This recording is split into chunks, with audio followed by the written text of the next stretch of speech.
네, 안녕하십니까. 세무사빠의 세금 이야기. 오늘 나눠볼 내용은 우리 지금 연말정산 기간이죠.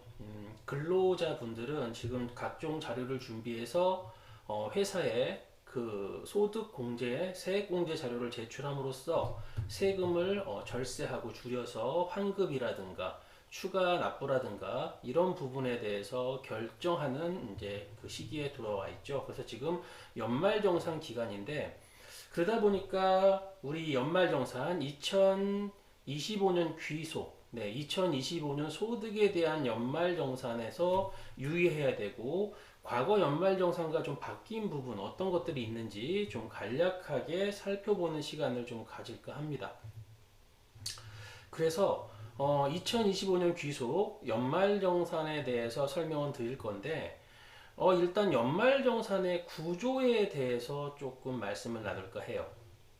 기본적으로 연말정산이 무엇이냐? 자, 여기 보면 13월에 월급 또는 세금 폭탄. 네, 이건 뭐냐면 원천징수, 즉 매달 1월부터 12월까지 매달 세금을 먼저 선납했거든요. 원천징수라고 얘기하죠. 월급을 급여를 받을 때 세금을 미리 회사가 띄어서 원천징수해서 국가에 납부했다. 즉 근로자는 1월부터 12월까지 먼저 세금을 낸 겁니다. 예, 매월 급여에서 미리 뗀 세금 원천징수세액과 최종 결정된 세금을 비교하여 더 냈으면 돌려받고 덜 냈으면 추가 납부한다. 그렇죠. 그래서 추가 납부하시는 분들은 세금을 많이 부담하면 내가 세금 폭탄이 될 것이고 돌려받는 분들은 13원의 월급 이제 이런 개념으로 생각을 하는 거죠. 결국 원천징수는요. 내가 매달 원천징수에서 낸 세금이 더 많다면 돌려받는 것 그리고 적다면 추가로 내야 하는 것 이것을 뭐라 그런다? 연말정산이라고 얘기합니다. 그래서 시기는 언제다? 2월 달에 연말정산이 이루어지죠. 그래서 한번 우리 살펴보면 연말정산은요, 결국 정확하게 내가 낼 세금이 얼마냐, 이거를 이제 결정하는 게 가장 중요한 거죠. 그렇죠. 그래서 보면 1년간 받은 총급여에서 비과세, 이제 식대 같은 비과세 이런 것들을 제외하고 뭐를 적용하죠? 근로소득공제를 적용해서 소득 금액을 확정한다. 즉 뭐냐면 이 근로소득공제는 표로 만들어져 있는 건데 우리가 일반적인 사업자분들이라고 본다면 비용 같은 거예요. 사업을 하기 위해서 비용이 얼마나 들었나. 달리 표현하면 이 급여를 받기 위해서 얼마만큼의 비용이 들어갔는지를 근로자들이 일일이 소명하기가 쉽지가 않다 보니까 아예 법으로 딱 정해졌어요. 얼마에서 얼마까지는 얼마를 공제한다. 이런 근로소득 공제를 적용하고 나면 뭐가 나와요? 근로소득 금액이 나옵니다. 여기에서 각종 소득 공제를 적용해서 과표가 나오면 과표에 세율을 곱하면 산출세액이 나오죠. 거기에 세액공제 같은 것들을 다 하고 나면 뭐가 나와요? 결정세액이 나와요. 이 결정세액이 즉 내야 할 세금은 200만 원인데 미리 납부한 게 1월부터 12월까지 240을 냈다면 얼마를 더 낸 거예요? 40만 원을 더 낸 거잖아요. 이것을 돌려받는다. 아니면 적게 냈으면 추가 납부한다. 이런 개념이 되는 거죠. 자, 그래서 계산 구조를 다시 한번 좀 보면요. 자, 총 급여액 전체 받은 금액에서 뭘 빼죠? 네, 식대 같은 자가운전 보조금 같은 비과세를 차감하면 비과세를 차감한 총 급여액이 나와요. 여기에서 근로소득공제, 즉 뭐냐면 국가에서 비용으로 인정해주는 근로자가 근로를 제공하기 위해서 필요한 비용 등은 이 정도가 들어갈 것이다. 그래서 정해놓은 게 근로소득공제예요. 이거를 뺐더니 근로소득 금액이 나왔습니다. 자, 이 근로소득 금액에서 각종 뭐죠? 소득공제, 그렇죠? 인적공제, 부양가족, 본인과 부양가족에 대한 공제죠. 1인당 얼마죠? 150만 원. 이 기본공제 대상자에 해당이 돼야 돼요. 연령요건, 소득공제 요건 등이 있는데 거기에 부합했을 때, 네, 20세 이하, 60세 이상 부모님이라면. 그리고 1인당 자 소득 금액이 얼마? 100만 원 이하이자, 또는 근로소득이 있다면 총 급여액 500만 원 이하의 자가 기본공제 대상자가 되고 1인당 150만 원 공제를 받게 되죠. 그리고 국민연금 납부한 것들, 각종 소득공제, 신용카드 공제 이런 것들을 전부 빼서 과세 표준이 나오고요. 이 과세 표준에 6%에서 최고 45%까지의 산출세액을 적용하면 뭐가 나오죠?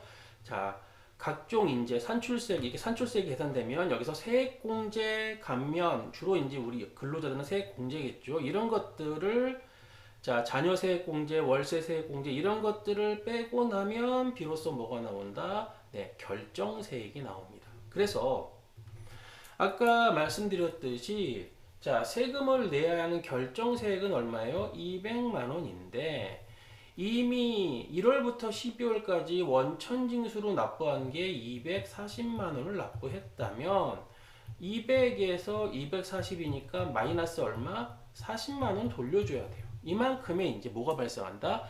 환급이 발생한다.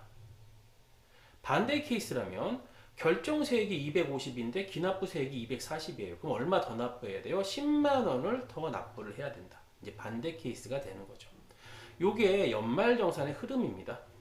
자, 이제 이 흐름을 좀 아는 상태에서 우리가 2025년 귀속, 즉 2025년 소득에 대해서 연말정산할 때 우리가 알아야 될 근로소득과 관련된 내용을 좀 보면 회사에서 자기 회사 제품을 종업원들이 살 때 할인 혜택을 제공하죠.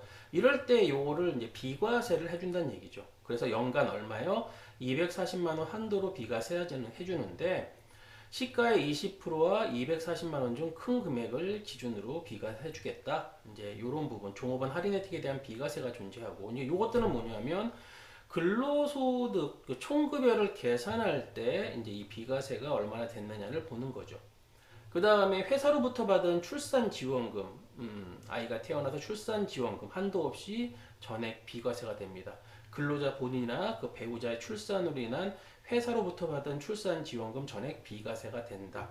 이 비과세 항목이 존재한다는 얘기는 우리가 세금을 계산할 때 총급여액이 작아지는 거죠.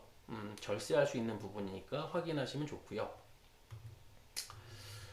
자, 그 다음 볼 게 뭐냐면 결혼 및 자녀 세제 혜택. 그래서 요번에 세액공제 부분이 신설된 게 있죠. 그게 뭐냐면 2024년부터 2026년까지 혼인신고를 했을 때 1인당 50만 원이니까 부부 합산하면 얼마 공제해줘요? 네, 100만 원 공제해줍니다.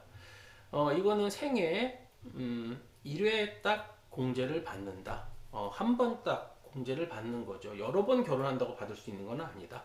딱 한 번 공제를 받는다 보셔서 1인당 50이니까 부부 합산 100만 원의 세액공제가 존재한다 보시면 되고, 그리고 이 자녀 세액공제 8세 이상 자녀의 수에 대해서 자녀를 있을 때 해주는 거에 대해서 이게 올라갔죠.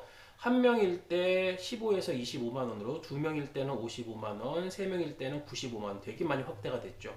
8세 이상의 자녀, 20세 이하 8세 이상의 자녀가 있을 때 자녀 세액공제가 한 명은 25, 두 명은 55, 세 명은 95만 원까지 높아졌습니다. 네, 이렇게 확인해 보시면 될 것 같고요.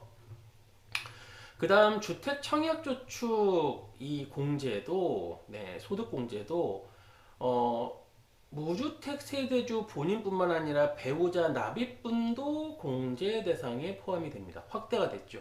배우자 납입분도 공제 대상이 되는 확대가 됐다라고 보시면 되고, 또 신용카드 공제에서요. 이게 새로운 게 들어갔어요. 수영장, 헬스장, 체육시설 이용료에 대한 신용카드 사용액에 30% 추가 공제가 적용이 됩니다. 이게 원래 수영장, 헬스장은 적용이 안 됐던 거였거든요. 그런데 수영장, 헬스장, 체육시설 이용료에 대해서 신용카드 사용액에 30% 추가 공제가 적용이 된다. 이게 이제 새로이 들어간 내용이죠. 그래서 이런 부분들도 잘 체크를 해 보시면 좋을 것 같고요. 자, 그리고 중요한 거 필수 팁. 그래서 중소기업 취업자 감면 요거 중요하죠. 청년 취업자, 즉 15세에서 34세까지 신입사원으로서 중소기업에 취업을 했다면 5년간 90%를 감면해 줍니다. 되게 높죠. 그러다 보니까 회사 경영지원팀이나 회계팀에다가 요 감면 신청서를 반드시 제출해 줘야 돼요. 물론 연간 200만 원 한도입니다. 이게 소득세 감면이죠. 세금의 90% 나온 소득세 90%를 감면해주는 강력한 혜택이 존재한다. 이거 아셔야 되고, 당연히 처음에 받았던 그 기본공제 받았을 때 인적공제 있었죠. 1인당 기본공제 대상자 1인당 150만 원은 소득 요건 확인해야 된다. 이 소득 요건뿐만 아니라 뭐예요? 연령 요건도 확인해야 돼요. 인적공제 중에 기본공제를 받기 위해서는 자 20세 이하, 그 다음에 부모님은 60세 이상에 해당이 돼야 되고, 그 다음에 소득 금액 100만 원 이하여야 돼요. 소득 금액이죠. 금액. 소득 금액이란 것은 필요 경비를 차감한 금액. 필요 경비를 차감한 금액. 사업 소득이라면 총 수익 금액에서 필요 경비를 차감한 그 순수 금액을 소득 금액이라고, 요게 100만 원 이하여야 합니다. 근로소득만 있다면은 총급여액이 500만 원 이하여야 합니다. 결국 정리하면 연령 요건 20세 이하 60세 이상이면서 소득금액 100만 원 이하여야 합니다. 부양가족이. 그런데 만약에 근로소득만 있다면 소득금액 100만 원 이하가 아니라 총급여액 500만 원 이하도 공제가 됩니다. 그리고 여기서 이 소득금액 100만 원은 종합소득, 퇴직, 양도소득 금액을 얘기하는 것이고요. 그리고 형제자매 20세 이하, 60세 이상, 이 모든 것들을 충족해야 합니다. 그래야만 1인당 150만 원 공제가 가능하죠. 신용카드 소득공제에 대해서도 이제 많이들 궁금해 하시는데, 신용카드 소득공제는 기본적으로 총급여액의 25%를 초과한 것부터 혜택이 주어져요. 뭐냐면, 총급여액의 25%는 기본적으로 쓴다라고 보는 거예요.